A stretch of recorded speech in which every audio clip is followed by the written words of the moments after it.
Bismillahirrahmanirrahim. Assalamualaikum warahmatullahi wabarakatuh.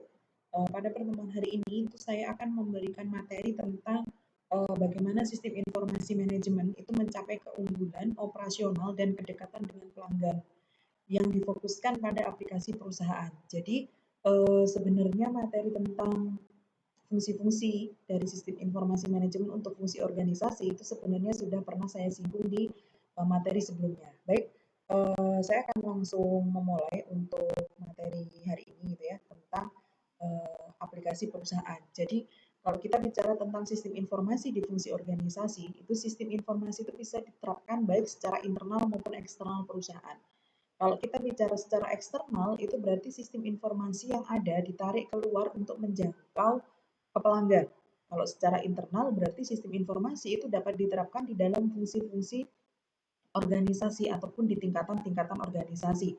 Nah, kalau kita bicara tentang fungsi-fungsi organisasi, sebenarnya di awal itu sudah saya menjelaskan tentang fungsi sistem informasi akuntansi, fungsi sistem informasi manajemen di bagian operasional, di bagian pemasaran, maupun di bagian sumber daya manusia, seperti itu.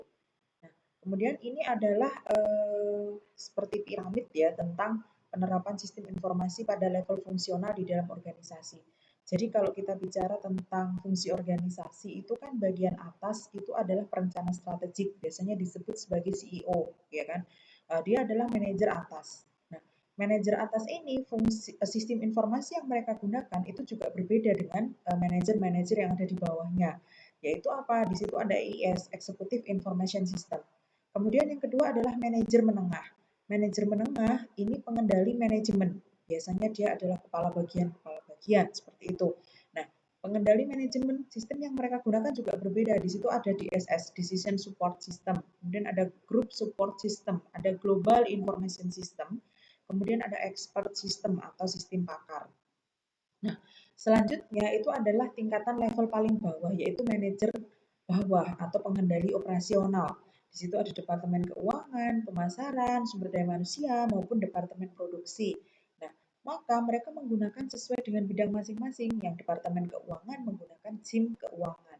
Yang departemen pemasaran menggunakan SIM pemasaran, SDM menggunakan SIM SDM, kemudian departemen produksi menggunakan SIM produksi. Kemudian ada level sistem informasi akuntansi dan sistem pengolahan transaksi. Nah, untuk sistem informasi akuntansi ini merujuk pada fungsi-fungsi atau di bidang keuangan seperti itu. Nah, kemudian pengertian sistem pengolahan transaksi. Sistem ini menangkap transaksi dua bisnis yang terjadi, yaitu mencatat di dokumen-dokumen dasar dan memasukkannya ke dalam sistem informasi, kemudian merekamnya ke basis data dan mengolahnya menjadi informasi itu sebagai sebuah pencatatan nilai seperti itu. Kemudian laporan-laporan yang berisi informasi pencatatan nilai itu digunakan oleh mereka yang terlibat di transaksinya. Misal pelanggan yang menerima faktur karena pemesanan barang, manajer level bawah yang menggunakan informasi untuk mengendali operasi, atau misalkan mandor untuk mengontrol karyawan yang tidak masuk dan lain sebagainya. Itu mereka juga memerlukan sistem. Kemudian, nah ini adalah gambaran dari sistem pengolahan transaksi. Ada sistem informasi yang digunakan untuk level operasional, ada data transaksi bisnis, ada SPT, kemudian ada laporan-laporan skor, kemudian pihak yang bertransaksi, stakeholder, manajer level bawah. Ini untuk pengolahannya. Nah, ini adalah sistem fungsional.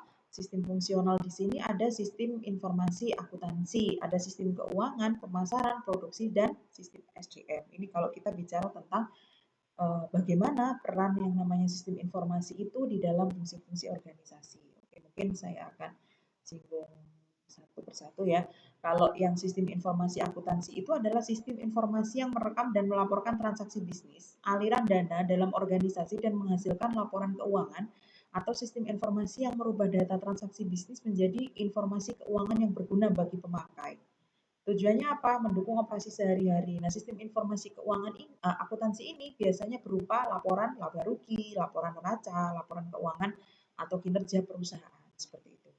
Kemudian ada sistem informasi pemasaran. Kalau sistem informasi pemasaran itu ya mendukung perencanaan pemasaran seperti kontrol di dalam penjualan, kemudian advertising atau periklanan, kemudian ada promosi dan lain sebagainya, itu masuk ke pemasaran. Kemudian peranan komponen output pemasarannya apa? produk, 4P biasanya ya disebutnya, produk, place, promotion, price, dan integration mix. Di situ ada produk, tempat, harga, sama gabungan integrasi, sama ada promosi. Nah, kemudian selanjutnya kalau sistem informasi produksi, apa sih peran sistem informasi itu di dalam bagian produksi? Ya, perannya di dalam mendukung perencanaan. Misalkan teman-teman mengenal yang namanya last in first out, atau early come early serve seperti itu ya, atau just in time. Kemudian ada material requirement planning, ada economic order quantity, penjadwalan mesin. Nah, itu masuk ke sistem informasi produksi. Mereka sangat membantu sekali dengan adanya sistem informasi ini seperti itu untuk penjadwalan mesin dan lain sebagainya. Kemudian untuk sumber daya manusia. Kalau sistem informasi ini perannya di mana? Kalau sumber daya manusia ya jelas sangat berperan, terutama dalam aktivitas manajemen ya. Contohnya seperti perekrutan, seleksi, penerimaan karyawan, penempatan, yaitu eh, penempatan karyawan ini yang sesuai dengan bidangnya, right man, right place, biasanya seperti itu ya. Kemudian penilaian performa, perlunya pelatihan atau pengembangan untuk karyawan itu. Nah, itu masuknya ke sistem informasi yang dibantu oleh sistem informasi sumber daya manusia. Seperti itu. Kemudian yang selanjutnya ada sistem informasi keuangan. Sistem informasi keuangan ini ya merancang tentang manajer keuangan itu bagaimana dibantu di dalam mengatur keuangan bisnis serta alokasi dan kontrol terhadap sumber daya keuangan, baik berdasarkan anggaran, modal kerja, estimasi, kemudian ada pendanaan, itu masuk ke sistem informasi keuangan. Kemudian ada ERP. ERP ini adalah perangkat lunak paket dengan aplikasi yang terintegrasi untuk digunakan secara luas di organisasi.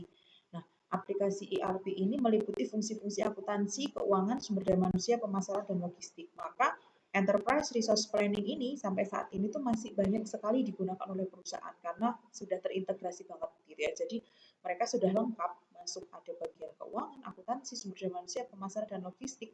Itu semua yang dicari oleh perusahaan.